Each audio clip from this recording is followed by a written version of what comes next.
Welcome to the Onam special episode of BMH doctor chat. ഇന്ന് നമ്മളോടൊപ്പമുള്ളത് BMH ഹോസ്പിറ്റലിലെ general medicine വിഭാഗം senior consultant doctor Jesly K എബ്രഹാമാണ്. Welcome sir. Sir, OPയിൽ ഏറ്റവും കൂടുതൽ കാണുന്ന ഒരു കേസാണ് പ്രമേഹം എന്ന് പറയുന്നത്. വെരി കോമൺ ആയിട്ട് എല്ലാ ആൾക്കാരിലും തന്നെ കാണിക്കുന്ന ഒരു അസുഖം കൂടിയാണ് ഡയബറ്റിക്സ് അല്ലെങ്കിൽ പ്രമേഹം എന്ന് പറയുന്നത്. യഥാർത്ഥത്തിൽ എന്താണ് ഈ പ്രമേഹം എന്ന് പറഞ്ഞാൽ? പ്രമേഹം എന്ന് പറഞ്ഞാൽ നമുക്ക് എല്ലാവർക്കും സാധാരണക്കാരുടെ ഭാഷയിൽ ഷുഗർ എന്നറിയപ്പെടുന്നു. അത് കുറച്ചുകൂടെ വിശദമായി പറഞ്ഞു കഴിഞ്ഞാൽ ശരീരത്തിലെ ബ്ലഡ് ഷുഗറിൻ്റെ അളവ് ക്രമാതീതമായി കൂടുന്നു. അത് മുഖാന്തരം ശരീരത്തിലുണ്ടാകുന്നതായ പ്രത്യാഘാതങ്ങളെക്കുറിച്ചാണ് ഡയബറ്റിസ് അല്ലെങ്കിൽ പ്രമേഹം എന്ന് പറയുന്നത്. പ്രമേഹം എന്തുകൊണ്ട് ഷുഗർ കൂടുന്നു എന്ന് പറഞ്ഞാൽ ശരീരത്തിൽ ഒന്നിൽ ആവശ്യത്തിന് ഇൻസുലിൻ ഇല്ല, അല്ലെങ്കിൽ ഉള്ള ഇൻസുലിൻ വേണ്ടതുപോലെ പ്രവർത്തിക്കുന്നില്ല. ഇത് രണ്ടിൻ്റെയും കാരണത്താലാണ്. അതാണ് അതിൻ്റെ ബേസിക് മെക്കാനിസം. ബാക്കി ഇപ്പോൾ പുതിയ ഗവേഷണങ്ങൾ അനുസരിച്ച് പല മെക്കാനിസംസും ഇതിൻ്റെ പുറകിൽ അല്ലാതെയും കൂടെ പറയുന്നുണ്ട്. പക്ഷേ ഇതെല്ലാം ഇതിനോട് ചേർന്ന് നിൽക്കുന്ന കാര്യങ്ങളാണ്. അതായത് എന്നോട് കൂടെ ചേർന്ന് നിൽക്കുന്ന മെക്കാനിസംസാണ്. പക്ഷേ പ്രൈമറിലി ഈ രണ്ട് കാരണത്താൽ ശരീരത്തിൻ്റെ ബ്ലഡ് ഷുഗർ നോർമൽ നിയന്ത്രണത്തിലിരിക്കേണ്ടത് നിയന്ത്രണത്തിനപ്പുറമായി കൂടുതലായി വന്നിട്ട് അതിൻ്റെ പ്രത്യാഘാതങ്ങൾ ഒന്നിൽ അന്നേരം തന്നെ അല്ലെങ്കിൽ കാലക്രമേണ അത് ശരീരത്തിൽ ദോഷകരമായി ഉണ്ടാക്കുന്നു. അതാണ് പ്രമേഹം അടിസ്ഥാനമായിട്ട് ബേസിക് എല്ലാവർക്കും അറിയേണ്ടതായുള്ള കാര്യം. ഈ പ്രമേഹമുണ്ട് എന്ന് ശരീരം കാണിക്കുന്ന കുറച്ച് ലക്ഷണങ്ങൾ ഉണ്ടാവുമല്ലോ, അത് ഒരു നോർമൽ ആയിട്ടുള്ള ആൾക്ക് ഇനീഷ്യൽ സ്റ്റേജിൽ അതെങ്ങനെ ആ ലക്ഷണങ്ങൾ കാണിക്കുന്നുണ്ട്? നമ്മളിപ്പം ഒരു 100 പേരിൽ നമ്മൾ എടുത്ത് നോക്കിക്കഴിഞ്ഞാൽ ഒരു 50 പേരിൽ, അല്ലെങ്കിൽ ശരിക്കും പറഞ്ഞാൽ 50% ആൾക്കാർക്കും പ്രമേഹത്തെ പറ്റി വലിയ ലക്ഷണങ്ങളൊന്നും കാണണമെന്നില്ല. നമ്മൾ ഡയഗ്നോസ് ചെയ്യുന്നവർക്ക് അതൊരു വിഭാഗത്തിലിരിക്കുമ്പോൾ തന്നെ അത് ഡയഗ്നോസിസ് ചെയ്തു വരുമ്പോൾ നമ്മൾ പ്രമേഹം എന്നുള്ള നിർണയം ഉണ്ടാകുന്ന സമയത്ത് തന്നെ പഠനങ്ങൾ പറയുന്നത് ശരീരത്തിലുള്ള ഇൻസുലിൻ്റെ അളവ് നമുക്കുള്ളതിനേക്കാട്ടിലും ഏകദേശം പകുതിയായി കുറഞ്ഞിട്ടുണ്ടെന്നുള്ളതാണ്. പറഞ്ഞാൽ മനസ്സിലായെന്ന് വിശ്വസിക്കുന്നു. അപ്പം ഒരു 50% ആൾക്കാർക്ക്, 50% ആൾക്കാർക്ക് യാതൊരു രോഗലക്ഷണം കാണണമെന്നില്ല. എന്നാൽ ബാക്കി ഉള്ളവർക്ക് എന്താണെന്ന് പറഞ്ഞാൽ പെട്ടെന്നുണ്ടാകുന്നൊരു കുറച്ച് കാലഘട്ടത്തിനുണ്ടാകുന്ന ഉള്ളിലുണ്ടാകുന്ന ക്ഷീണം, അമിതമായ ക്ഷീണം, കൂടുതൽ വെള്ളം കുടിക്കുക, എത്ര വെള്ളം കുടിച്ചാൽ മൂത്രം ഫ്രീക്വൻ്റായിട്ട് പൊക്കോണ്ടേ ഇരിക്കുക, പനിയൊന്നും ഇല്ലാതെ തന്നെ എത്ര വെള്ളം കുടിച്ചാലും മൂത്രം പോകണം, വീണ്ടും വെള്ളം കുടിക്കണം. അതുപോലെ തന്നെ ആഹാരം നമ്മൾ കഴിക്കും തോറും വെയിറ്റ് കുറഞ്ഞുകൊണ്ടിരിക്കും. അത് ഫില്ല് ചെയ്യാനായിട്ട് നമ്മൾ കുറച്ചുകൂടെ വീണ്ടും ആഹാരം കഴിക്കുകയും ചെയ്യും. ഇതാണ് 3 മെയിൻ സിംറ്റംസായിട്ട് പ്രമേഹത്തോടനുബന്ധിച്ച്. അല്ലാതെ നമുക്ക് ചെക്ക് ചെയ്യേണ്ട കുറച്ച് കാര്യങ്ങൾ എന്ന് പറഞ്ഞാൽ, ഇപ്പം മൂത്രം പോകുന്ന സ്ഥലത്തൊക്കെ ചിലപ്പോൾ ഫംഗസ് ഇൻഫെക്ഷൻ പിടിക്കാം, അല്ലെങ്കിൽ ഒരു മുറിവ് ഉണ്ടായിക്കഴിഞ്ഞാൽ കരിയാതെ വരാം. അങ്ങനെ കുറച്ച് വിഷയങ്ങൾ, അല്ലെങ്കിൽ റെക്കറൻ്റായിട്ട് ഇൻഫെക്ഷൻസ് ഉണ്ടാകുന്നു. സപ്പോസ് ഇപ്പം TB ഉള്ളൊരു വ്യക്തിയാണ്, ട്യൂബർക്ലോസിസ് വന്ന് അവർക്ക് നമ്മളിപ്പം പ്രമേഹം നമ്മൾ ചെക്ക് ചെയ്യണം. അങ്ങനെയുണ്ട്. അപ്പോൾ ഇതല്ലാതെ അതായത് നമ്മൾ സാധാരണ പറയുന്നത് അമിതമായ വെള്ളം കുടിക്കുന്നു, അമിതമായ വെയിറ്റ് നഷ്ടപ്പെടുന്നു, അമിതമായ ആഹാരം കഴിച്ചിട്ടും വെയിറ്റ് നമുക്ക് പിക്കപ്പ് ചെയ്യാതെ ഇരിക്കുന്നു. പിന്നെ എക്സ്ട്രീമായിട്ടൊക്കെ പോകുമ്പോഴത്തേക്കാണ് അബോധാവസ്ഥയിലൊക്കെയായി ഡീഹൈഡ്രേഷൻ, അല്ലെങ്കിൽ ശരീരത്തെ ജലാംശം നഷ്ടപ്പെട്ട് അബോധാവസ്ഥയായിട്ടൊക്കെ വരുന്നത് കാണാൻ നമുക്ക് സാധിക്കുന്നുണ്ട്. സോ പ്രൈമറിലി ഇതാണ്. പിന്നെ നമ്മളെല്ലാവരും അറിയാൻ പോലെ തന്നെ നമ്മുടെ മുറിവ് കരിയാതെയും അങ്ങനെ ഉള്ള വിഷയങ്ങളുണ്ടാകും. ഈ ഷുഗർ ടെസ്റ്റ് ചെയ്ത് കഴിയുമ്പം ഈ ടൈപ്പ് 1 ഡയബറ്റിക്സ്, ടൈപ്പ് 2 ഡയബറ്റിക്സ്, അല്ലെങ്കിൽ ജസ്റ്റേഷണൽ ഡയബറ്റിക്സ് അങ്ങനെയൊക്കെ പറഞ്ഞു കേട്ടിട്ടുണ്ട്. എന്താണ് ഇത് ഡിഫറെൻറ്റ് ടൈപ്സ് ഓഫ് ഡയബറ്റിക്സ് എന്ന് പറഞ്ഞാൽ? പ്രമേഹത്തിനെ പറ്റി ഗൈഡ് ലൈൻസ് അല്ലെങ്കിൽ മാനദണ്ഡങ്ങൾ ഇറക്കുന്നതായിട്ടുള്ള പല വേൾഡ് വൈഡ് ഏജൻസീസ് അല്ലെങ്കിൽ സ്റ്റഡി ഗ്രൂപ്പുകളുണ്ട്. അവർ മുഖാന്തരം ഇപ്പോൾ ലേറ്റസ്റ്റ് അല്ലെങ്കിൽ അമേരിക്കൻ ഡയബറ്റീസ് അസോസിയേഷൻ, നമ്മുടെ ഇന്ത്യയിലാണെങ്കിലും RSSDA എന്നാണ് അതിൻ്റെ സംഘടന പറയുന്നത്. അതിന് പ്രകാരം അവർ ചെയ്യുന്ന ഗൈഡ് ലൈൻസ് പ്രകാരം പ്രമേഹം 4 ടൈപ്പാണ്. ടൈപ്പ് 1, ടൈപ്പ് 2, പിന്നെ വേറെ ഒരു ഗ്രൂപ്പിൽ പല കാരണങ്ങളാൽ ഉണ്ടാകുന്ന അതർ ടൈപ്സ് എന്ന് പറഞ്ഞിട്ട് 4ാമത്തെ ഗ്രൂപ്പാണ് gestational diabetes. Type 1 diabetes simple ഭാഷയിൽ പറഞ്ഞു കഴിഞ്ഞാൽ ശരീരത്തിൽ ഇൻസുലിൻ ഇല്ല, അത് കാരണത്താൽ ഷുഗർ കൂടുന്നു. അത് സിമ്പിൾ ഭാഷയിൽ പറഞ്ഞാൽ അതാണ്. ടൈപ്പ് 2 എന്ന് പറഞ്ഞാൽ ഇൻസുലിൻ ഉണ്ട്, പക്ഷെ അത് വേണ്ടുന്ന രീതിയിൽ ശരീരത്തിൽ പ്രവർത്തിക്കുന്നില്ല, അതാണ് ടൈപ്പ് 2. പിന്നെ ടൈപ്പ് 3 എന്ന് പറയുമ്പോഴത്തേക്കും മറ്റ് പല കാരണങ്ങളുണ്ട്. ഹെറിഡിറ്ററി വെറൈറ്റി ഉണ്ട്, എന്ന് പറഞ്ഞാൽ ജന്മന അല്ലെങ്കിൽ പാരമ്പര്യമായിട്ട് കിട്ടുന്ന വെറൈറ്റി, പിന്നെ പാൻക്രിയാസിന് അസുഖം ഉണ്ടെങ്കിൽ ഉണ്ടാകുന്ന വെറൈറ്റി, അങ്ങനെ പിന്നെ സ്റ്റീറോയിഡ് കാണുന്നതാൽ ഉണ്ടാകുന്ന വെറൈറ്റി. ഇതെല്ലാം കൂടെ ആ ഒരു ഗ്രൂപ്പിലായിരിക്കുന്നത്. പിന്നെ അവസാനമുള്ള ജസ്റ്റേഷണൽ ഡയബറ്റീസ് എന്ന് പറയുന്നത് ഗർഭകാലത്ത് ഉണ്ടാകുന്ന ഡയബറ്റീസ്. അങ്ങനെയാണ് അതിൻ്റെ 4 തരമായിട്ട് പറയുന്നത്. സർ, ഈ ഡയബറ്റിക്സ് പാരമ്പര്യമായിട്ട് വരുന്നതാണെന്ന് പറഞ്ഞു കേട്ടിട്ടുണ്ട്. അപ്പം ആ, മുൻകാലത്ത് വെച്ച് നോക്കുമ്പം ഇപ്പം ഡയബറ്റിക്സ് ഭയങ്കര കൂടുതലായിട്ടാണ് കാണിക്കുന്നത്. അപ്പോൾ അങ്ങനെയാണെങ്കിൽ ഈ പാരമ്പര്യം ഉണ്ട് എന്ന് പറഞ്ഞ് എല്ലാവർക്കും ഇത് വരാനുള്ള ചാൻസസ് ഉണ്ടോ, അല്ല വേറെ എന്തെങ്കിലും കാരണങ്ങൾ കൊണ്ടായിരിക്കുമോ ഈ ഷുഗറിൻ്റെ ലെവൽ ഇത്രയും ആൾക്കാരിൽ കൂടുതൽ കാണിക്കുന്നത്? അത് എങ്ങനെയാന്ന് പറഞ്ഞാൽ ഇപ്പം പാരമ്പര്യം എന്ന് ഞാൻ പറഞ്ഞപ്പോൾ ഞാൻ കുറച്ച് മുന്നേ ഞാനത് ഒരു അതർ ടൈപ്സ് എന്നുള്ളതിൻ്റെ അകത്തൊരു പാരമ്പര്യം പറഞ്ഞു. അത് പ്യുവറായിട്ടും ജനറ്റിക്കായിട്ട് ട്രാൻസ്ഫറായി വരുന്ന ഒരു കാര്യമാണ്. അത് യൂഷ്വലി കുറച്ച് പ്രായം കുറഞ്ഞത്. നേരത്തെ നമുക്കൊരു ഒരു തരംതിരിപ്പുണ്ടായിരുന്നു, 30 വയസ്സിന് താഴെയുള്ളവർ, 30 വയസ്സിന് മുകളിലുള്ളവർ. അപ്പോൾ അതിൻ്റെ അകത്ത് juvenile diabetes, maturity onset diabetes. അപ്പം ഈ maturity onset diabetes in the young എന്ന് പറഞ്ഞാൽ രണ്ടാമത്തെ ടൈപ്പ് 2 ഡയബറ്റിസ് ചെറിയ പ്രായക്കാരിൽ കാണുമ്പോൾ നമ്മൾ സാധാരണ ഇൻസുലിൻ ഇല്ലാന്നേ ചിന്തിക്കത്തുള്ളൂ. പക്ഷേ ഒരു ഗ്രൂപ്പ് ഉണ്ട്, അത് പാരമ്പര്യമായിട്ട് തന്നെ ജനറ്റിക്കായിട്ട് തന്നെ മാറുന്നത്. ഏറിയ പങ്കും നമ്മൾ കാണുന്നതായിട്ടുള്ള ടൈപ്പ് 2 എന്ന് പറയുന്നത്, ഇപ്പോൾ കാണുന്ന ഡയബറ്റീസ് എന്ന് പറയുന്നത് അല്ലെങ്കിൽ പ്രമേഹം എന്ന് പറയുന്നത്, അത് ഒരു 100%. ഇപ്പോൾ എൻ്റെ പേരൻസിന് ഒരാൾക്കുണ്ടായെങ്കിൽ എനിക്കും ഉണ്ടാകും എന്നുള്ളതല്ല അതിൻ്റെ അകത്ത് വരുന്നത്. പക്ഷേ അതൊരു കോമ്പിനേഷനാണ്. നമുക്കൊരു ജനറ്റിക് ടെൻഡൻസി, അതിൻ്റെ അത് ജനിതകമായിട്ടുള്ളൊരു സാധ്യത നിൽക്കുമ്പോൾ തന്നെ നമ്മളുടെ എൻവയൺമെൻറ്റ്, നമ്മുടെ ജീവിതശൈലിയും അതിനെ ക്രമപ്പെടുത്താതുള്ള രീതിയിൽ എന്ന് പറഞ്ഞാൽ ഒരു ഷുഗറിനെ നിയന്ത്രിക്കത്തക്കൊണ്ടുള്ള നിലവാരത്തിലല്ലാത്ത ജീവിതശൈലി നമ്മൾ പിന്തുടർന്ന് കാരണം അമ്മയൊക്കെ കൂടുന്നതുകൊണ്ട് ഇത് രണ്ടും കൂടെ ചേർന്നാണ് നമുക്കുണ്ടാകുന്നത്. അതിനകത്ത് ഈ ടൈപ്പ് 2 ഡയബറ്റിസ് എന്ന് പറയുന്നത് കൂടുതലും അതായത് നമുക്ക് കിട്ടാൻ ഒരു പേരൻറ്റിനുണ്ടെങ്കിൽ നമുക്ക് കിട്ടാനുള്ള സാധ്യത ഇപ്പോൾ 20% ആണെങ്കിൽ 2 മാതാപിതാക്കൾക്കും ഷുഗർ ആണെന്നുണ്ടെങ്കിൽ നമുക്കൊരു 50% സാധ്യതയുള്ളത്.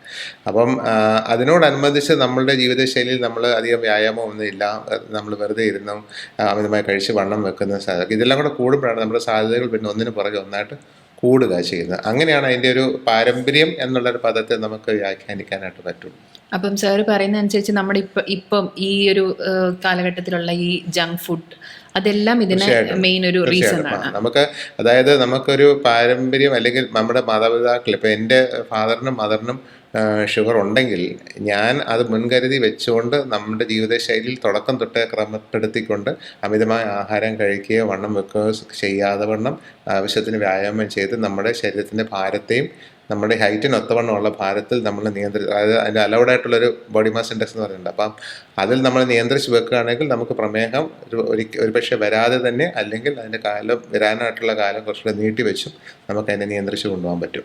അപ്പം ഈ കുട്ടികളിൽ, ഇത് മുതിർന്നവരിലേക്ക് വരുമ്പോഴാണോ നമ്മളിത് കൺട്രോൾ ചെയ്ത് വരുന്നത്? കുട്ടികളിൽ ഇപ്പം പ്രമേഹം കാണിക്കുന്ന ഒരു സിറ്റുവേഷൻ ഉണ്ട്. കുട്ടികളിൽ ഏറിയ പങ്കും ടൈപ്പ് 1 ഡയബറ്റീസ് ആണ്. പക്ഷേ നമ്മൾ ഈ ടീനേജേഴ്സിലൊക്കെ നമ്മൾ കാണുമ്പോഴത്തേക്കിനും നമ്മൾ ഏറ്റവും കൂടുതൽ നമ്മൾ കൺസിഡർ ചെയ്യേണ്ട 3 സാധ്യതകളാണ്. മുമ്പ് നമ്മളെല്ലാം കരുതിയിരുന്നത് പോലെ ടൈപ്പ് 1 ഒന്ന്, 2 ടൈപ്പ് 2, അതായത് നമ്മളിപ്പോൾ പറഞ്ഞ ടൈപ്പ് 2 പ്രമേഹം, അതായത് അമിതവണ്ണവും മറ്റു കാര്യങ്ങളാൽ ഉണ്ടാകുന്നത്. പിന്നെ ടൈപ്പ് 3 ഞാൻ നേരത്തെ പറഞ്ഞ പോലെ മോണോജനിക് അല്ലെങ്കിൽ ജനറ്റിക് വേരിയൻ്റ് ആയിട്ടുള്ള ഈ 3 കാര്യങ്ങളുണ്ട്. സാധാരണ നമ്മൾ കണ്ടുവരുന്നതായിട്ടുള്ള ഈ ടൈപ്പ് 2 പ്രമേഹം ഇപ്പോൾ കുറച്ചുകൂടി ചെറിയ പ്രായങ്ങളിൽ കണ്ടുവരുന്നതിൻ്റെ ഒരു പ്രധാനപ്പെട്ട കാരണം അമിതവണ്ണവും വ്യായാമമില്ലായ്മയാണ്. അത് എൻ്റെ ഒരു കാഴ്ചപ്പാട് പറഞ്ഞാൽ നമ്മളുടെ ഒരു പൊതുവേ ഉള്ളൊരു ടെൻഡൻസി, അല്ലെങ്കിൽ കേരളത്തിലുള്ള മാതാപിതാക്കളുടെ ഒരു ടെൻഡൻസി എന്ന് പറഞ്ഞാൽ കൊച്ച് നല്ല വണ്ണമായി ഇങ്ങനെ ഇരിക്കണം എന്നുള്ളതാണ്. കളിച്ചു എടുത്തൊന്നും ആ വണ്ണം കൊണ്ടുപോയി കളയരുത്, മെലിഞ്ഞിരിക്കാൻ പാടില്ല, അങ്ങനെയൊക്കെയുള്ളൊരു ടെൻഡൻസി പൊതുവെ നമ്മുടെ നാട്ടിൽ എല്ലാവർക്കും ഉണ്ടാകും. നമുക്ക് അല്ലെങ്കിൽ മാതാപിതാക്കൾക്ക് അല്ലെങ്കിൽ അവരുടെ ഗ്രാൻഡ് പേരൻസിനുണ്ട്. അത് കുറച്ച് കൊച്ചിൻ്റെ ഭാവിയെ കുറച്ച് ദോഷമായിട്ടത് ബാധിക്കും. ഒട്ടും വ്യായാമമില്ല, പ്രത്യേകിച്ച് ഇപ്പോഴത്തെ മൊബൈൽ കൾച്ചറും ഒക്കെ വരുമ്പോഴത്തേക്കിന് ആരും അങ്ങനെ കളിക്കാനും എടുക്കാനൊന്നും പോകാതിരിക്കുന്നതുകൊണ്ട് അതുപോലെ അതിൻ്റെ കൂട്ടത്തിൽ തന്നെ ജങ്ക് ഫുഡ്സ് എന്ന് പറയുമ്പോൾ ബർഗർ മാത്രമല്ല മറ്റ് പല ഫുഡ്സും അതിൻ്റെ അകത്തിപ്പം ഉണ്ടാകുന്നുണ്ട്. പക്ഷേ ഏത് ആഹാരം നമ്മളുടെ അമിതമായിട്ടുള്ള കാലറി കണ്ടൻറ്റ് കൂടുതലായി വന്ന് നമുക്ക് വണ്ണം വെപ്പിക്കുന്ന സാധനമാണെങ്കിൽ അതെല്ലാം ജങ്ക് ഫുഡാണ്. അപ്പോൾ അതെല്ലാം ഇൻക്ലൂഡിങ് ഐസ്ക്രീം ഉള്ളത് പറഞ്ഞാൽ, അപ്പം അത് നമ്മൾ ഒഴിവാക്കി കൂടുതൽ വ്യായാമം ചെയ്ത് നമ്മുടെ ശരീരഭാരത്തെ നിയന്ത്രിക്കുക എന്നുള്ളതാണ് അവരെ സംബന്ധിച്ചിടത്തോളം ഏറ്റവും ചെയ്യേണ്ട ആവശ്യം. ഇപ്പം ഒരു പേഷ്യൻ്റ് ഒ പിയിൽ വന്ന് ഷുഗർ പോസിറ്റീവ് ആണ് എന്ന് കണ്ടാൽ നമ്മൾ ഉടനെ അവർക്ക് മെഡിസിൻ സ്റ്റാർട്ട് ചെയ്യില്ലല്ലോ. നമ്മൾ ആദ്യം ഒരു ഡയറ്റും കാര്യങ്ങളൊക്കെ നമ്മൾ പ്രിസ്ക്രൈബ് ചെയ്തിട്ടായിരിക്കും ചിലപ്പോൾ മെഡിസിൻ അഡ്വൈസ് ചെയ്യുന്നത്.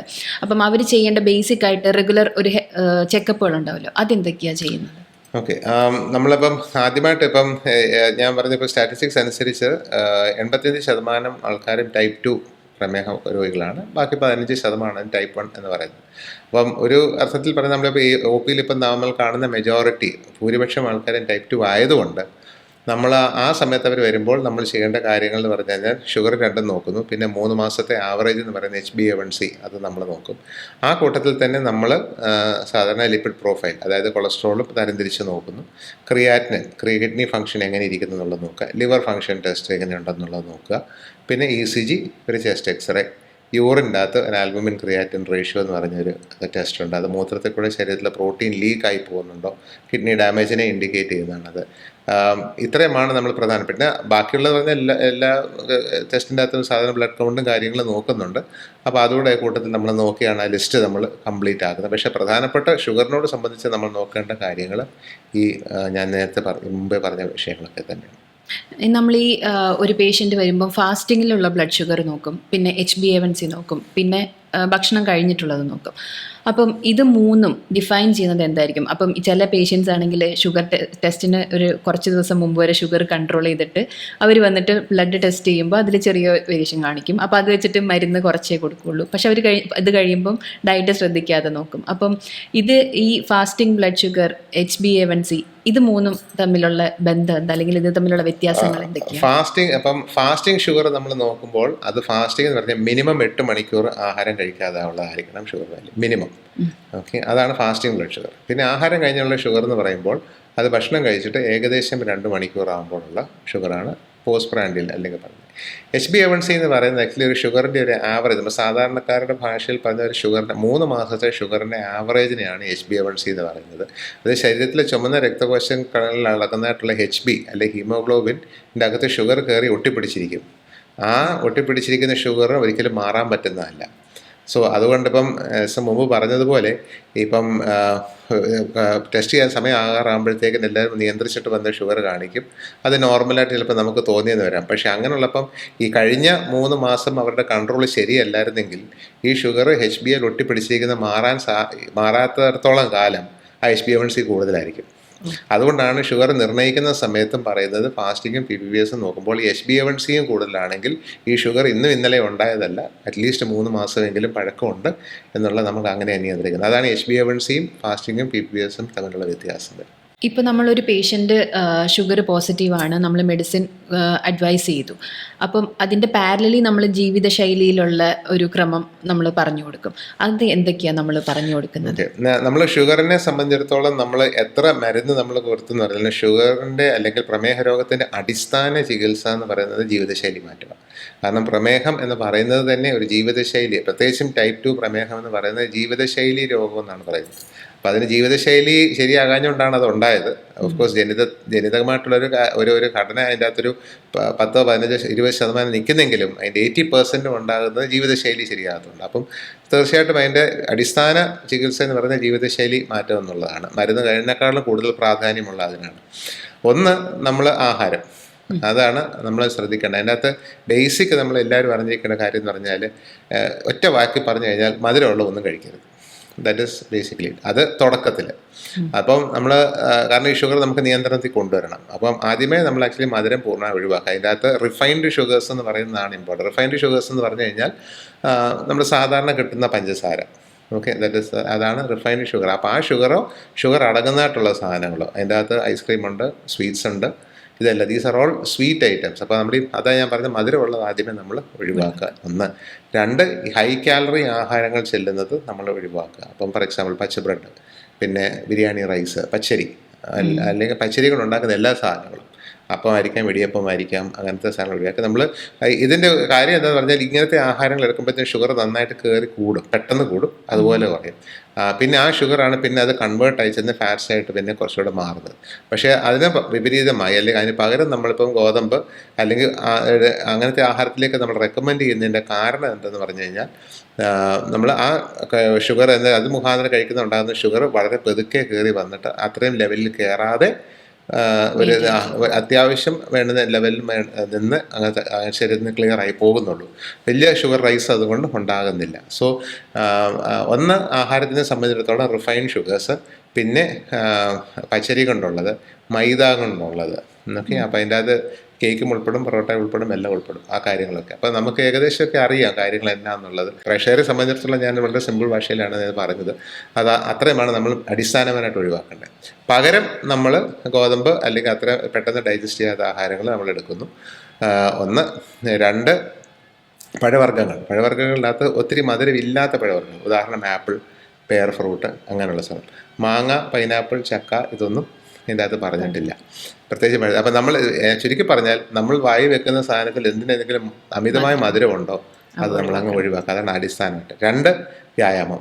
ആഴ്ചയിൽ 5 ദിവസമെങ്കിലും മിനിമം അരമണിക്കൂർ നമ്മൾ ഒരു നല്ല വ്യായാമത്തിന് വേണ്ടി സമയം കണ്ടെത്തിയിരിക്കണം. അതിൽ 2 ദിവസം അല്ലെങ്കിൽ ആഴ്ചയിൽ 2 ദിവസം, ഇപ്പം 5 ദിവസം നമ്മൾ നടക്കാനും ശരീരം അനങ്ങിയുള്ള വ്യായാമം ചെയ്യുമ്പോൾ ബാക്കി 2 ദിവസം നമുക്ക് വെയിറ്റ്സ് എടുത്തുള്ള അത്യാവശ്യം വെയിറ്റ്, വലിയ വെയിറ്റ് ലിഫ്റ്റിംഗ് അല്ല ഉദ്ദേശിക്കുന്നത്, നമുക്ക് താങ്ങാൻ പറ്റുന്ന വെയിറ്റ്സ് എടുത്ത് നമ്മുടെ ശരീരത്തിന് ഒരു വ്യായാമം കൊടുക്കുന്നതാണ് റെക്കമെൻഡ്. ഡയറ്റും എക്സസൈസും ആണ് ഇതിൻ്റെ അകത്ത് പറയുന്നത്. അപ്പം അതിൻ്റെ പ്രധാനപ്പെട്ട ഉദ്ദേശം ഷുഗർ കുറയ്ക്കുന്നു, പിന്നെ നമ്മുടെ അമിത വണ്ണത്തെ നമ്മൾ കുറയ്ക്കുന്നു, വെയിറ്റ് ഭയങ്കര കുറയ്ക്കുക എന്നുള്ള അതിൻ്റെ അകത്ത് ഏറ്റവും വലിയ ഇമ്പോർട്ടൻ്റ് ആയിട്ടുള്ളത്. അത് വെയിറ്റ് കുറച്ച് കൊണ്ടുവന്ന് നമ്മളുടെ റെക്കമെൻഡഡ് വെയിറ്റിൻ്റെ, അതായത് നമുക്ക് ഉദ്ദേശിക്കുന്ന വെയിറ്റിൻ്റെ നിലവാരത്തിലേക്ക് കൊണ്ടുവന്ന് വെക്കുക. അതാണ് അതിൻ്റെ അകത്ത് ഉദ്ദേശിക്കുന്നത്. ഇതാണ് അതിൻ്റെ ബേസിക് ചികിത്സ. അതിൻ്റെ പുറത്താണ് പിന്നെ നിയന്ത്രണം വന്നില്ലെങ്കിലാണ് മരുന്നുകൾ വരുന്നത്. ഈ ചില ആൾക്കാർ കണ്ടിട്ടുണ്ട്, ചോറ് കംപ്ലീറ്റ് ആയിട്ട് ഒഴിവാക്കിയിട്ട് ചപ്പാത്തിയിലോട്ട് മാറും, എന്നിട്ട് 3 നേരം ചപ്പാത്തി കഴിച്ച് കൺട്രോൾ ചെയ്യാൻ ശ്രമിക്കും. അത് പോസിബിൾ ആയിട്ടുള്ള കാര്യമാണ്? ഒരു പരിധി വരെ അത് പോസിബിളാണ്. കാരണം എന്ന് പറഞ്ഞാൽ ചോറ് നമ്മൾ കൂടുതലും സാധാരണ ആഹാരത്തെ നിയന്ത്രണം ഞങ്ങൾ പറയുമ്പോൾ നമ്മുടെ നാട്ടിലിപ്പം കിട്ടുന്ന കുത്തരി ഉണ്ട്, ആ കുത്തരിയാണ് ഞങ്ങൾ കൂടുതലും റെക്കമെൻഡ് ചെയ്യുന്നതെടുക്കുക. കാരണം അതിൻ്റെ അത് കുറച്ചുകൂടെ തവിടൂടെ അടങ്ങുന്ന ആയതുകൊണ്ട് ഒരു സാധാരണ വെള്ളയരി കഴിച്ചിട്ടുണ്ടാകുന്ന ഷുഗറിൻ്റെ അത്രത്തോളം റൈസ് ഈ കുത്തരി കൊണ്ടുള്ളതുണ്ടാകുന്നില്ല. എന്നിരുന്നാൽ പോലും അവിടെയും നമ്മളൊരു അളവ് പറയും, അല്ലെങ്കിൽ 1 തവി അല്ലെങ്കിൽ 1.5 തവി മാക്സിമം പറയുന്നുള്ളൂ. അപ്പം ചോറ് പൂർണ്ണമായിട്ട് ഒഴിവാക്കണമെന്നില്ല, ചോറ് എടുക്കുന്നതിന് അളവ് നമ്മൾ കുറയ്ക്കുക എന്നുള്ള. പിന്നെ ചപ്പാത്തി പറയുമ്പോഴത്തേക്ക് നമുക്കിപ്പം ചപ്പാത്തി നമുക്ക് ഇഷ്ടം പോലെ കഴിക്കാതെ അതിൻ്റെ അകത്ത് വരുന്നില്ല. ഓക്കെ, പ്രധാനപ്പെട്ട ചപ്പാത്തിയെ സംബന്ധിച്ച് നോക്കുമ്പോൾ നമ്മൾ കൂടുതലും സജസ്റ്റ് ചെയ്യുന്നത്, അല്ലെങ്കിൽ എൻ്റെ പേഴ്സണൽ എക്സ്പീരിയൻസ് വെച്ചും പറയാൻ പറ്റുന്നത്, വീട്ടിൽ തന്നെ ഉണ്ടാക്കുന്നതാണ്. വീട്ടിൽ നമുക്ക് കിട്ടുന്ന ആട്ടയെ കൊണ്ട് ചപ്പാത്തി ഉണ്ടാക്കി കഴിക്കുന്നത് ഏറ്റവും നല്ലത്. കടയിൽ നമുക്ക് കിട്ടുന്ന ചപ്പാത്തിയെക്കാട്ടിലും നല്ലതാണ്. കാരണം അത് ആട്ടയാണെന്ന് നമുക്കറിയാം, അതുകൊണ്ടാണ്. ഓക്കെ, അപ്പം അതാണ് നമുക്ക് ശരീരത്തിന് കൂടുതൽ പ്രയോജനം. അതും 2 ചപ്പാത്തി അല്ലെങ്കിൽ അത്രയും നമ്മൾ അതിൻ്റെ അകത്ത് ഉദ്ദേശിക്കുന്നുള്ളൂ. ഉദാഹരണം, നമ്മുടെ ഒരു പ്ലേറ്റിൻ്റെ അകത്ത് നമ്മൾ എടുക്കുമ്പം അതിൻ്റെ അകത്തൊരു ഒരു ഒരു ഒരു ഡിവിഷൻ പറയുന്നുണ്ട്. അതായത് പ്ലേറ്റിനെ നമ്മളൊരു ഒരു ഹാഫായിട്ട് ഡിവൈഡ് ചെയ്തിട്ട് അതിൻ്റെ ഒരു ഹാഫ് പച്ചക്കറികൾ, സാലാഡ്സ്, അങ്ങനെയുള്ള സാധനങ്ങൾ നമ്മൾ ഉപയോഗിക്കുന്നത്. പറഞ്ഞാൽ അധികം ഷുഗർ കയറാത്ത സാധനങ്ങളാണ് പച്ചക്കറിയും സാലാഡ്സ് ഉപയോഗിക്കുന്നത്. അതിൻ്റെ ബാക്കി 1/4 ഭാഗത്ത് ചോറെടുക്കുന്നു, ബാക്കി 1/4 ഭാഗത്ത് നമ്മൾ ഇറച്ചിയോ മീനോ എന്താണെന്ന് വെച്ചാൽ എടുക്കുന്നു. പിന്നെ അതിൻ്റെ ഒരു എല്ലാം നല്ല നിയന്ത്രണത്തിലാകുമ്പം അതിൻ്റെ ചെറിയൊരു പോർഷനിൽ നമ്മൾ വേണമെങ്കിൽ അത്യാവശ്യം മധുരിക്കാൻ എന്തെങ്കിലും എടുക്കാമെന്നുള്ളൂ. പക്ഷേ അത് തുടക്കത്തിൽ നമ്മൾ റെക്കമെൻഡ് ചെയ്യുന്നത് നല്ല കൺട്രോൾ ഉള്ളപ്പോഴേ നമ്മളത് പറയുള്ളൂ. അല്ലെങ്കിൽ മെയിൻ ഡിവിഷൻ ഒരു പ്ലേറ്റിൻ്റെ അകത്ത് അങ്ങനെയാണ് വരുന്നത്. ഇപ്പം ഇൻസുലിൻ്റെ പ്രവർത്തനത്തിൻ്റെ ഇതാണല്ലോ പറയുന്നത്. അപ്പം നമ്മൾ ഈ എക്സ്ട്രാ ഇൻസുലിൻ കയറ്റുന്നതും മെഡിസിൻ കയറ്റുന്നതും തമ്മിൽ എന്താ ഒരു ഡിഫറൻസ്? അതിൻ്റെ അകത്ത് ഇപ്പം പ്രമേഹത്തിനൊരു നാച്ചുറൽ ഹിസ്റ്ററി ഉണ്ട്. എന്ന് പറഞ്ഞാൽ നമുക്കൊരു പ്രമേഹം വന്നു കഴിഞ്ഞാൽ എന്താണ് ഇത് മുന്നോട്ട് പോകുമ്പോൾ ഇത് തന്നെയാണ് സംഭവിക്കുന്നത് എന്ന് പറഞ്ഞാൽ, ഇപ്പം ഞാൻ നേരത്തെ പറഞ്ഞത്, നമുക്ക് ഇപ്പം ടൈപ്പ് 2 പ്രമേഹം നമ്മൾ നിർണ്ണയിക്കുമ്പോൾ ശരീരത്തിൽ ഇൻസുലിൻ്റെ അളവ് പകുതിയോളം കുറഞ്ഞു. അത് മുന്നോട്ട് പോകുമ്പോഴും അത് ക്രമേണ കുറഞ്ഞുകൊണ്ടേയിരിക്കും. അപ്പം കുറഞ്ഞു വന്നിട്ട് അവസാനം ഇൻസുലിൻ്റെ അളവ് വന്ന് 0-ലായിത്തീരും. ഇത് ടൈപ്പ് 2-ൽ ഉണ്ടാകുന്ന കാര്യമാണ്. അപ്പം ആ 0-ലാകുന്ന സമയം എന്ന് പറഞ്ഞാൽ അത് ഓരോരുത്തർക്കും ഓരോ കാലഘട്ടമാണ്. അപ്പം ചിലപ്പം എൽസയ്ക്ക് ചിലപ്പോൾ അത് 5 വർഷം ആകുമ്പോഴായിരിക്കും, എനിക്കത് 10 വർഷം കഴിഞ്ഞായിരിക്കും. അത് ഓരോരുത്തർക്കും ഓരോ കാലഘട്ടമുണ്ട്, അത് നമുക്ക് മുൻകൂട്ടി പറയാൻ പറ്റില്ല. പക്ഷേ അൾട്ടിമേറ്റ്ലി ഇതാ സംഭവം ഉണ്ടാകുന്നത്. സോ അങ്ങനത്തെ സാഹചര്യം വരുമ്പോഴാണ് നമുക്ക് ഇൻസുലിൻ എടുക്കേണ്ടി വരുന്നത്. പിന്നെ അമിതമായിട്ട് ഷുഗർ കൂടി വരുന്നവരുണ്ട്. ഇപ്പോൾ സപ്പോസ് രോഗം നിർണ്ണയിക്കുന്ന സമയത്ത് ഷുഗർ ഒരു 500, 600 അല്ലെങ്കിൽ 300. ഇപ്പം നമ്മളുടെ ഇന്ത്യൻ സ്റ്റഡി ഗ്രൂപ്പ് ആണെങ്കിൽ, അമേരിക്കൻ സ്റ്റഡി ഗ്രൂപ്പാണ്, അവർ പറയുന്നത് ഫാസ്റ്റിംഗ് ഷുഗർ നമ്മൾ നിർണ്ണയിക്കുന്ന സമയത്ത് 250-ന് മുകളിലോ ഫുഡ് കഴിച്ചിട്ടുള്ളത് 300-ന് മുകളിലോ ആണെങ്കിൽ ഇൻസുലിനിലാണ് ചികിത്സ തുടങ്ങേണ്ടത്. കാരണം എന്താണെന്ന് പറഞ്ഞാൽ ഇത്രയും നാളത്തെ ശരീരത്തിലെ ഷുഗർ ഇങ്ങനെ കയറി നിൽക്കുന്നതുകൊണ്ട് നമ്മുടെ പാൻക്രിയാസിന് പ്രവർത്തിക്കുന്നതിൻ്റെ ഒരു റിസർവ് ഉണ്ട്, അത് ഇറക്കാൻ നമുക്ക് പറ്റുന്നില്ല. അപ്പോൾ അതുകൊണ്ട് ഇൻസുലിൻ നമ്മൾ പുറത്തുനിന്നിട്ട് കുറയ്ക്കുമ്പോൾ വീണ്ടും പാൻക്രിയാസ് പ്രവർത്തിക്കാൻ തക്കണം സാധിക്കും. ഒരു പരിധി വരെ നമുക്ക് ഇൻസുലിൻ്റെ അളവ് കുറച്ച് കൊണ്ടുവന്ന് മരുന്നിട്ട് കുറച്ച് എടുക്കാൻ സാധിക്കും. അതായത് ഇപ്പോൾ നമ്മൾ പെട്ടെന്ന് ഇപ്പം ഷുഗർ കൂടി വരുമ്പോൾ നമ്മൾ ഇൻസുലിൻ എടുക്കണം എന്ന് പറയുമ്പോഴത്തെ ആൾക്കാർക്കൊരു ഭീതിയുണ്ട്. പക്ഷേ അത് പെർമനൻ്റ് ആയിട്ടുള്ളത് നമ്മൾ ഇടുന്ന ഒരു കാര്യമല്ല, പ്രത്യേകിച്ച് ഇങ്ങനത്തെ ഷുഗർ ലെവൽ കൊണ്ട് വരുന്നവർക്ക്. അപ്പോൾ അത് നമ്മൾ നിയന്ത്രിച്ചിട്ട് പിന്നെ ഗുളിക ചേർത്ത് ഒരു നല്ല പങ്ക് ആൾക്കാർക്കും ഗുളികയായിട്ട് തന്നെ മുന്നോട്ട് കൊണ്ടുപോകാൻ പറ്റും. പക്ഷേ ഞാൻ നേരത്തെ പറഞ്ഞ ഗ്രൂപ്പ് എന്ന് പറഞ്ഞു കഴിഞ്ഞാൽ അത് കുറച്ച് നാൾ ഗുളിക കഴിച്ചുകൊണ്ടൊക്കെ പോകുന്നവരായിരിക്കും. അതിൻ്റെ അവസാനം വരുമ്പോഴത്തേനും ഞാൻ നേരത്തെ പറഞ്ഞ പോലെ ഷുഗറിൻ്റെ ഒരു നാച്ചുറൽ പോക്ക് അങ്ങനെ ഇൻസുലിൻ അവസാനം ഇല്ലാതാകുമ്പോൾ അവർ ഇൻസുലിൻ തന്നെ എടുക്കേണ്ടി വരും. അങ്ങനെയാണ് നമ്മൾ ആ ഇൻസുലിൻ്റെ കാര്യം നമ്മൾ തീരുമാനിക്കുന്നത്. ഇപ്പം മെഡിസിനിൽ തുടങ്ങിയ ആൾ ത്രൂ ഔട്ട് മെഡിസിൻ കണ്ടിന്യൂ ചെയ്യണം എന്നില്ല. ഒരു പോയിന്റ് വരുമ്പം ചിലപ്പോൾ അവർക്ക് ഇൻസുലിനിലേക്ക് മാറേണ്ടി വരും. ചില ആൾക്കാർക്ക് ഇൻസുലിൻ സ്റ്റാർട്ട് ചെയ്തിട്ട് വേണമെങ്കിൽ കുറച്ച് കഴിയുമ്പോഴത്തേക്കും മെഡിസിനിലേക്ക് മാറാൻ പറ്റും. ചിലർക്ക് ആദ്യമേ തന്നെ ഇൻസുലിൻ പ്രിസ്ക്രൈബ് ചെയ്യുമ്പോൾ അവർ മെഡിസിൻ മതി എന്ന് പറയുന്ന അതുണ്ട്. എന്നാൽ അതിന്റെ മറ്റു വശത്ത് ടൈപ്പ് 1 ഡയബറ്റീസ് എന്ന് പറയുന്ന ഗ്രൂപ്പിന് പ്രമേഹത്തിന് ഇൻസുലിൻ ഇല്ലാതെ പറ്റില്ല. അത് കാരണം ദാറ്റ് ഈസ് ബിക്കോസ് അത് അബ്സല്യൂട്ട് ഇൻസുലിൻ്റെ ലെവൽ ശരീരത്തിൽ 0 അവരെ സംബന്ധിച്ചിടത്തോളം. അതുകൊണ്ട് അവർക്ക് ഇൻസുലിൻ ഇല്ലാതെ മുന്നോട്ട് അവർക്ക് കൊണ്ടുപോകാൻ പറ്റും. അതാണ് ടൈപ്പ് 1കാർക്കുള്ള പ്രത്യേകത. ഒത്തിരി കടുപ്പമുള്ള ഡയറ്റുകൾ, അതായത് സ്ട്രിക്റ്റ് ഡയറ്റ് ഫോളോ ചെയ്തു കഴിഞ്ഞാൽ അത് വേറെന്തെങ്കിലും ഒക്കെ ആരോഗ്യ പ്രശ്നങ്ങൾക്ക് കാരണമാകുന്നു? തീർച്ചയായിട്ടും. നമ്മളിപ്പം കുട്ടികളെ തന്നെ നമ്മൾ പഠിപ്പിക്കുന്ന സമയത്ത് നമ്മൾ പറയുന്നൊരു വളരെ കോമൺ ഒരു ടേമാണ് ബാലൻസ് ഡയറ്റ് എന്ന് പറഞ്ഞാൽ. ഈ ബാലൻസ് ഡയറ്റ് എന്ന് പറയുമ്പോൾ ആ ഡയറ്റിൻ്റെ അകത്ത് ശരീരത്തിന് ആവശ്യമുള്ളതായ എല്ലാ പോഷകങ്ങളും അടങ്ങിയിരിക്കണം, ഇൻക്ലൂഡിങ് കാർബോഹൈഡ്രേറ്റ്സ്. മനസ്സിലായില്ല? കാരണം കാർബോഹൈഡ്രേറ്റ് എന്ന് പറയുന്ന ഈ സാധനം നമ്മുടെ ശരീരത്തിൽ എനർജി പ്രൊഡ്യൂസ് ചെയ്യുന്ന സാധനമാണ്. അപ്പോൾ അതുകൊണ്ടാണ് നമ്മൾ ഇപ്പം ഷുഗറിൻ്റെ നിയന്ത്രണത്തെ പറ്റി നമ്മൾ ആ പ്ലേറ്റ് വിഭാഗിച്ചപ്പോൾ നമ്മൾ പറഞ്ഞ 1/4 ഭാഗമെങ്കിലും റൈസ് ഉപയോഗിക്കുന്നത്. കാരണം ആ അത്രയും ഒരു എനർജി സോഴ്സ് നമുക്ക് ആവശ്യമാണ്. അപ്പോൾ അതുകൊണ്ട് കഠിനമായിട്ട് നമ്മളത് ഒഴിവാക്കണമെന്നില്ല. പക്ഷേ ഒരു സെക്ഷൻ ഗ്രൂപ്പ് അല്ലെ പറഞ്ഞാൽ അമിതമായിട്ട് വണ്ണമുള്ളവർ, പ്രത്യേകിച്ചും ഷുഗർ, കാർബ് എന്ന് പറയുന്ന കാർബോഹൈഡ്രേറ്റ് എന്ന് പറയുമ്പോൾ അതിൻ്റെ ചോറ്, ഇങ്ങനത്തെ കാര്യങ്ങൾ പൂർണ്ണമായിട്ട് ഒഴിവാക്കാറുണ്ട്. അത് ആക്ച്വലി ലോങ് ടേം അവർ ആ വണ്ണമുള്ളവരെ സംബന്ധിച്ചിടത്തോളം അതൊരു വിഷയമായിരിക്കത്തില്ല. കാരണം അവർ ആ വെയിറ്റ് ലൂസ് ചെയ്യുന്നതനുസരിച്ച് അവരുടെ ശരീരത്തിനുള്ള ഫാറ്റും പ്രോട്ടീൻസും ആ എനർജിക്ക് വേണ്ടി ഉപയോഗപ്പെടുന്നു. അപ്പം ആ കാർബോഹൈഡ്രേറ്റ് മുഖാന്തരം ഉണ്ടാകുന്ന വണ്ണം ഇല്ലാതാകുകയും ഫാറ്റ്സും പ്രോട്ടീൻസും അത് ഉപയോഗപ്പെടുത്തുന്നതുകൊണ്ട് അവരുടെ വെയിറ്റ് കുറയുന്നു. അങ്ങനെയുള്ളവർക്ക് ചിലപ്പം പൂർണ്ണമായിട്ട് കാർബോഹൈഡ്രേറ്റ് ഒഴിവാക്കിയാൽ അത്ര വലിയ പ്രശ്നമില്ല ഒരു കാലഘട്ടം വരെ. പക്ഷേ അല്ലാത്തവർക്ക്, ഒരു നോർമൽ വെയിറ്റിലിരിക്കുന്ന ഒരാൾക്ക് അത്യാവശ്യം കാർബോഹൈഡ്രേറ്റും ആവശ്യമാണ്. ഷുഗർ ഉള്ള പേഷ്യൻസിന് ഇപ്പം ഫുഡ് കൺട്രോൾ ചെയ്തിട്ടും എല്ലാം ഷുഗർ കണ്ടിന്യൂസ് ആ ഒരു ലെവലിൽ പോകുന്ന പേഷ്യൻസിന് വേറെ ആരോഗ്യ പ്രശ്നങ്ങൾ വരാനുള്ള ചാൻസ് ഉണ്ട്. അതായത് ഈ ഷുഗർ കാരണം ചിലപ്പം യൂറിൻ പ്രശ്നങ്ങൾ കാണാം, അല്ലെങ്കിൽ ചിലപ്പം ഹാർട്ട് ഡിസീസസ്, അല്ലെങ്കിൽ ചില ആൾക്കാരുടെ നഖത്തിന് പ്രശ്നങ്ങൾ വരുന്നത് കാണിക്കുന്നുണ്ട്. അപ്പം അതെങ്ങനെയാണ് നമുക്ക് എല്ലാ പേഷ്യൻസിനും ഒരുപോലെ ആയിരിക്കുമോ? എല്ലാവർക്കും ഇത് വരാനുള്ള ചാൻസസ് ഉണ്ടോ? അതോ പ്രത്യേക? അങ്ങനെ വരുന്നില്ല. ചിലവർക്ക് ഇപ്പം ഒരു നല്ല ശതമാനം ആൾക്കാർക്ക് യാതൊരു പ്രശ്നമില്ലാതെ പോകാനുള്ളതായ ഒരു എൻവയൺമെൻറ്റ് അവർക്കുണ്ട്. പ്രത്യേകിച്ച് അവരുടെ ഷുഗർ തുടക്കം തൊട്ടേ അവർ നല്ലതായിട്ട് നിയന്ത്രിച്ച് പോവുകയാണെങ്കിൽ അത്ര വലിയ കുഴപ്പങ്ങൾ അങ്ങനെ കാണാറില്ല. ഒരു സാധാരണ രീതിയിലുള്ള ജീവിതം തന്നെ നയിച്ചു പോകുന്നവരുണ്ട്. പക്ഷേ ഷുഗർ ഉള്ളവർക്ക് ഇപ്പം സപ്പോസ് മൂത്രത്തിൽ ഇൻഫെക്ഷന്, അല്ലെങ്കിൽ മൂത്രം പോകുന്ന ഭാഗത്തുള്ള ഇൻഫെക്ഷന്, പിന്നെ മുറിവ് ഉണ്ടായിട്ട് കരിയാതെ, ഇതൊക്കെ ഷുഗർ ഉള്ളവർക്കും എപ്പോഴെങ്കിലും ഉണ്ടാകാം. ഹാർട്ടിന് അസുഖം ഉള്ളത് ഇപ്പം നമ്മളിപ്പം ഷുഗർ നന്നായിട്ട് നിയന്ത്രിച്ചുകൊണ്ട് നമ്മളുടെ ഹാർട്ടിന് ഒരിക്കലും അസുഖം ഉണ്ടാകത്തില്ലെന്നുള്ളതല്ല. ഒരു നോർമൽ വ്യക്തിയെ ഒരു ഡയബറ്റിക്കിനെ വെച്ച് നോക്കുമ്പോൾ ആ ഷുഗർ നിയന്ത്രിക്കാത്ത ഒരാളെയും ഷുഗർ നിയന്ത്രിച്ചിരിക്കുന്ന ഒരു വ്യക്തിയെ നമ്മൾ താരതമ്യം ചെയ്യുമ്പോൾ ആ നിയന്ത്രിച്ചിരിക്കുന്ന വ്യക്തിക്ക് ഒരു ഹാർട്ടിന് അസുഖം ഉണ്ടാകാനുള്ള സാധ്യത ഏകദേശം 60 അല്ലെങ്കിൽ 70% കുറവാണ് മറ്റേ വ്യക്തിയെ വെച്ച് നോക്കുമ്പോൾ എന്നുള്ളത്. It is not zero. There is no zero, absolute zeros എന്ന് പറയുന്ന ഒരു സംഗതി ഇല്ലാത്തില്ല. പക്ഷേ റിസ്ക് ഒത്തിരി നമുക്ക് കുറയ്ക്കി വരാനായിട്ട് നമുക്ക് പറ്റും. മുറിവുകൾ അതുപോലെ തന്നെ ഇപ്പം മുറിവ് കരിയാതിരിക്കുന്നതും മൂത്രത്തിൽ പഴുപ്പ് വരാതിരിക്കുന്നതിനും ഒക്കെ ഒത്തിരി സാധ്യതകൾ തുടക്കം തൊട്ടേ ഷുഗർ കൺട്രോൾ ചെയ്തിരിക്കുന്നവർക്ക് അങ്ങനത്തെ വരാനുള്ള സാധ്യതകൾ വളരെ കുറവായിട്ട് നമുക്ക് മെയിൻറ്റെയിൻ ചെയ്ത് കൊണ്ടുപോകാൻ പറ്റും. ഇപ്പം ഷുഗർ കൺട്രോൾഡ് അല്ലാത്ത മരുന്ന് കഴിക്കുന്നുണ്ട്, പക്ഷെ ഭക്ഷണം കൺട്രോൾ ചെയ്യുന്നില്ല, ചിലപ്പോൾ മരുന്ന് സ്കിപ്പ് ചെയ്യുന്നു, അപ്പോഴും ഭക്ഷണം കൺട്രോൾ ചെയ്യുന്നില്ല, അങ്ങനെ പോകുന്ന എപ്പോഴും ഹൈ ആയി തന്നെ പോകുന്ന പേഷ്യൻസിന് ഉണ്ടാകുന്ന അപകട സാധ്യതകൾ എന്തൊക്കെയാണ്? ഓക്കെ, ബ്രോഡ്ലി അതിനെ നമ്മൾ തരംതിരിക്കുകയാണെന്നുണ്ടെങ്കിൽ ഷുഗർ കൺട്രോൾ ഇല്ലാത്തവർക്ക് ഉണ്ടാകുന്ന കോംപ്ലിക്കേഷൻസ്, അതിനാണ് നമ്മൾ കോംപ്ലിക്കേഷൻസ് എന്ന് നമ്മൾ പറയുന്നത്. അപ്പോൾ അതിൻ്റെ പ്രത്യാഘാതങ്ങൾ വരുന്നത് ശരീരത്തിൻ്റെ പല അവയവങ്ങളെയും ബാധിക്കാം. അതിനകത്ത് വരുമ്പോൾ നമ്മൾ രണ്ടായിട്ടാണ് മെയിനായിട്ട് തിരിക്കുന്നത്. ഒന്ന് മൈക്രോവാസ്കുലർ എന്ന് പറയുന്നത്, എന്നാൽ എന്ന് വെച്ചാൽ ശരീരത്തിലെ ചെറിയ രക്തധമനികളെ ബാധിക്കുന്ന കോംപ്ലിക്കേഷൻസ് ഒരു സെറ്റും, ശരീരത്തിലെ അല്പം കൂടെ വലുപ്പമുള്ള രക്തധമനികളെ ബാധിക്കുന്നതാണ് മറ്റേ സെറ്റ്. ആദ്യത്തെ സെറ്റാണ് നമ്മൾ അറിയുന്ന 3 പ്രധാനപ്പെട്ട കാര്യം. ഒന്ന് കണ്ണിനെ ബാധിക്കുന്നത്, മറ്റേത് കിഡ്നിയെ ബാധിക്കുന്നത്, 3 നാഡികളെ ബാധിക്കുന്നത്.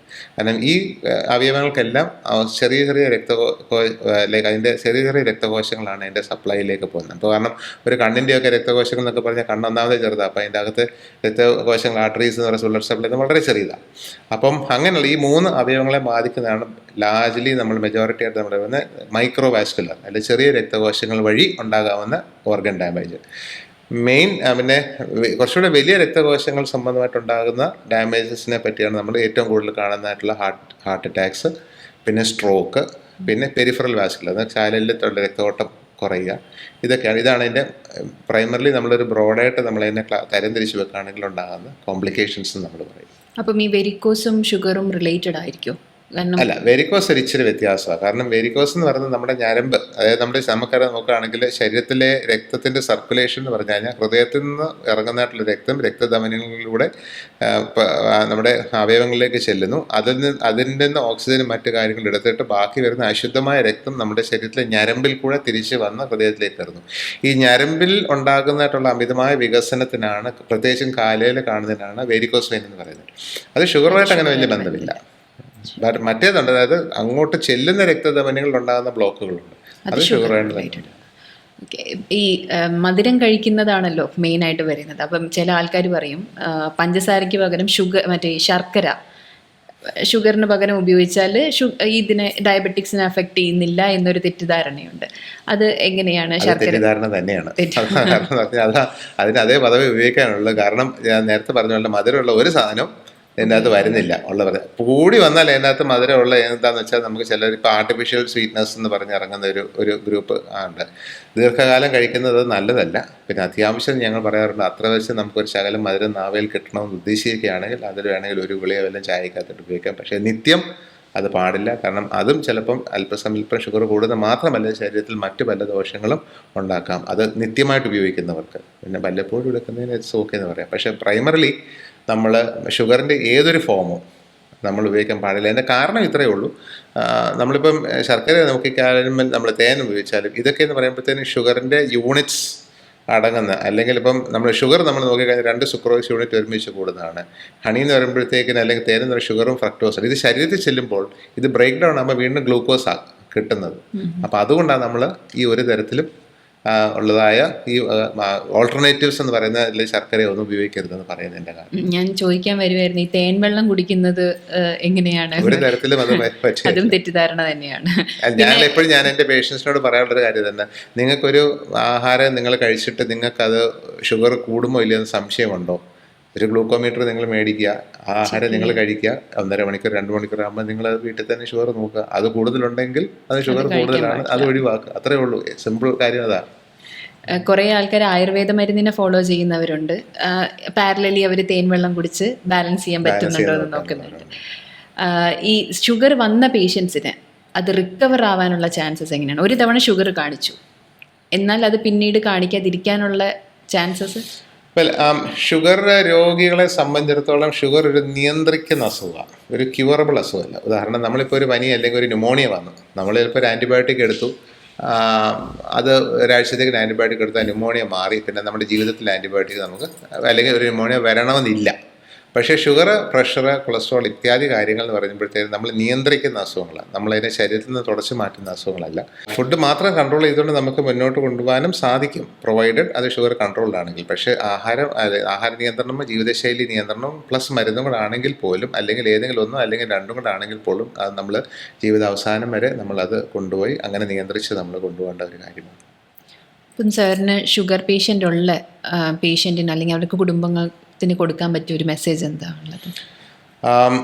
ഒന്ന്, ഷുഗർ രോഗി ഉള്ള വീട്ടിൽ അവരുടെ മറ്റ് അല്ലെങ്കിൽ കൂടെ താമസിക്കുന്ന ഫാമിലി മെമ്പേഴ്സിനോട് എനിക്ക് പറയാനുള്ളത് പറഞ്ഞാൽ, അവരുടെ ആവശ്യങ്ങളെ നമ്മളൊന്ന് പരിഗണിക്കണം. അതായത് ഓരോരു ഷുഗർ രോഗിയാന്ന് പറഞ്ഞാൽ നമുക്ക് അവരോട് അയ്യോ നിങ്ങൾക്കൊരു അസുഖം ഉണ്ടെന്ന് പറഞ്ഞുകൊണ്ടല്ല, അവർ നമ്മളെപ്പോലെ തന്നെ നമുക്ക് ജീവിക്കാനായിട്ടുള്ള അനുവാദമുണ്ട്. പിന്നെ അവർക്കുള്ള ആഹാരത്തിൽ കാര്യങ്ങൾക്ക് നമ്മൾ കുറച്ചുകൂടെ അവർക്ക് അതിനൊരു ബോധവൽക്കരണം, അവർക്ക് നമ്മളിപ്പോൾ ഡോക്ടർമാരോട് പറയുന്ന പോലെ തന്നെ അത് ശ്രദ്ധിക്കുകയും കൂടെ അതിനനുസരിച്ച് ചെയ്യണം. പിന്നെ അവരോട് അത് അവർക്ക് കൺവേ ചെയ്തുമ്പോൾ എല്ലാവർക്കും ചിലപ്പോൾ നമ്മുടെ ഒരു ഹ്യൂമൻ ടെൻഡൻസി എന്താ ചെയ്യേണ്ടതെന്ന് പറഞ്ഞാൽ ഇന്നത് തുടരുതെന്ന് പറഞ്ഞാൽ അത് തൊട്ടുക തന്നെ ചെയ്യും. പക്ഷെ അത് നമ്മൾ അവരെ സംബന്ധിച്ചിടത്തോളം നമ്മളത് കുറച്ചുകൂടെ സൗഹൃദപരമായ രീതിയിൽ അവരെ അത് പറഞ്ഞ് മനസ്സിലാക്കിക്കൊണ്ട് വീട്ടിലായിരുന്നാലും നമ്മൾ ചില ആഹാരങ്ങൾ ഒഴിവാക്കേണ്ടത് ഒഴിവാക്കിയിരിക്കണം. പ്രത്യേകിച്ചും ഇപ്പം നമ്മുടെ വീടുകളിലൊക്കെ നോക്കുമ്പോൾ പ്രായം ഇച്ചിരി ഉള്ളവർക്കൊക്കെ ആണെങ്കിൽ അവരുടെ മക്കളെല്ലാം വെളിയില്ല വരുമ്പോൾ മിക്കവാറും ചോക്ലേറ്റും ഒക്കെ ആയിരിക്കും കൊണ്ടുവരുന്നത്, അതൊക്കെ കഴിക്കുകയൊക്കെ ചെയ്യുന്നുണ്ട്. പക്ഷേ അത് അവരോട് അത് മനസ്സിലാക്കിക്കൊണ്ട് അമ്മ ഇത്ര മതി, അല്ലെങ്കിൽ അങ്ങനെ ഒന്ന് മനസ്സിലാക്കി ഇത്രയും കഴിപ്പിച്ചെടുത്ത് അങ്ങനെ ഒരു രീതിയിൽ കൊണ്ടുവരാൻ അവരോട് ഫ്രണ്ട്ലി ആയിട്ടുള്ളൊരു അറ്റ്മോസ്ഫിയറിൽ അവർക്ക് ഒട്ടും ആഹാരം കൊടുക്കാതിരിക്കുകയും ചെയ്യരുത്. വേണ്ടുന്ന ആഹാരങ്ങൾ ആ ഷുഗറിൻ്റെ നിയന്ത്രണത്തിനുള്ള മാനദണ്ഡത്തിനനുസരിച്ച് അവർക്ക് നന്നായിട്ട് പ്രിപ്പയർ ചെയ്ത് കൊടുത്ത് കൊണ്ടുപോകണമെങ്കിൽ ആഹാര രീതിയിൽ നമുക്ക് അവരെ എൻകറേജ് ചെയ്ത് മുന്നോട്ട് കൊണ്ടുപോകാൻ സാധിക്കും. കുഞ്ഞുങ്ങളെ സംബന്ധിച്ചിടത്തോളം അത് ഒരു ഷുഗർ രോഗിയെ സംബന്ധിച്ചിടത്തോളം മറ്റ് കുടുംബാംഗങ്ങൾ കാണിക്കേണ്ട ഒരു സമീപനം.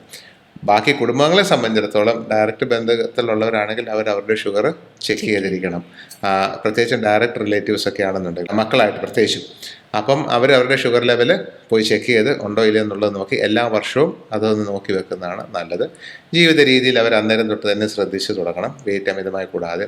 അവരുടെ കുഞ്ഞുങ്ങളെ അതുപോലെ എഡ്യൂക്കേറ്റ് ചെയ്ത് കൊടുക്കേണ്ടത്.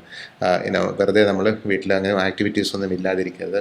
കളിക്കാൻ കിട്ടുന്ന അവസരത്തിൽ പോയി ചെന്ന് കളിക്കുക, ഫ്രണ്ട്സിനെ കൂട്ടിയെടുത്ത് ആ ശരീര വ്യായാമം മെയിൻറ്റെയിൻ ചെയ്യുക, വെയിറ്റ് കൂടാതെ ശ്രദ്ധിക്കുക, ശരിയായിട്ടുള്ള ആഹാരങ്ങൾ നമ്മൾ ചൂസ് ചെയ്ത് കഴിക്കുക. അപ്പോൾ നമുക്ക് എല്ലാവർക്കും വെളിയിൽ പോയി ആഹാരം കഴിക്കാനൊക്കെ ഉള്ളതായ സൗകര്യങ്ങളൊക്കെ ഉണ്ട്, പല വെറൈറ്റീസ് ഉണ്ട്. പക്ഷേ അതൊക്കെ നമ്മൾ ചൂസ് ചെയ്ത്, അതായത് നമുക്ക് പോഷകമായിട്ടുള്ളതും നമുക്ക് അമിതം വണ്ണം കൂട്ടാത്തതുമായിട്ടുള്ള ആഹാരം നമ്മൾ തിരഞ്ഞെടുത്ത് അത് മെയിൻറ്റെയിൻ ചെയ്ത് കൊണ്ടുപോകുക നമ്മൾ ചെയ്യും.